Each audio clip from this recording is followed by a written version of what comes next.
Hi everybody, welcome back to another wonderful week. This week's Parsha is Vayakel Pekudei and also Shabbat HaChodesh. Shabbat HaChodesh kind of gives us a reminder to get ready for the beautiful holiday of Passover coming up. So there's a lot of prep involved for the holiday of Pesach, and including all the halachot and all the traditions and all the cleaning. Try not to go too crazy with the cleaning as well, but a lot of beautiful things to have in mind for the holiday of Passover. It's a great time to even read through your Haggadah a little and prepare. And we're doing wonderful things here to prepare for Pesach as well. Just a short little piece on this week's Parsha. In Parsha Pekudei, so in Parsha Pekudei, the Mishkan and all the beautiful holy vessels were completed, and Moshe gave the Jewish people basically a calculation of where every single ounce of gold and silver and copper went to, all their contributions, and how they were used to build the Mishkan. He said, Ve'ele Apkudim. So what is this like Pekudim, this reckoning, this counting? What's going on here? So the Torah is trying to teach us here that the only really meaningful use of money is for really building God's, Mishkan and sanctuary and other things such as tzedakah and doing mitzvot. And when a person goes to Olam Haba, to the next world, his Torah and mitzvot accompany him. All the great deeds and all the actions that the person did in this world accompanies them to the next world, and not the material things like money and cars and so forth.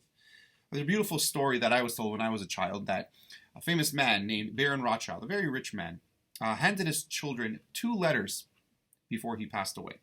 And he instructed them to open one letter immediately after passing away, and the second they should open a month later. So they opened the first letter after he passed away and discovered the following message in the letter. It said, "My last request is that I should be buried wearing my socks."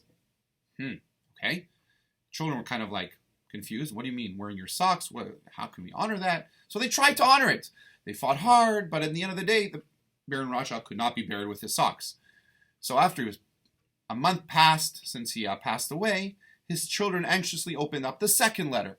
And the second letter's message was, "I know you didn't bury me with my socks like I requested, because it's not Jewish law to be buried with anything other than, garment, a shrag. So you're probably wondering why I asked you to do that, and knowing that that wouldn't happen. Because I want to teach you a message, a very important lesson.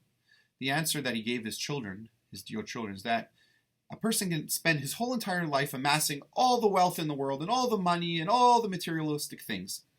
But no matter how hard a person tries, you can't take even your socks with you to the next world.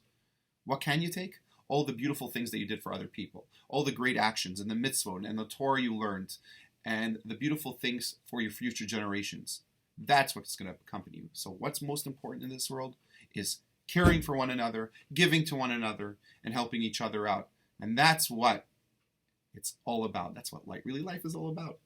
Giving, tzedakah, great actions, caring about one another. And that message should carry on, not just for us, but for our children and our grandchildren, our great-grandchildren, and so forth. And we should continue to build a beautiful world where people are giving to one another and working together. Have a wonderful Shabbat.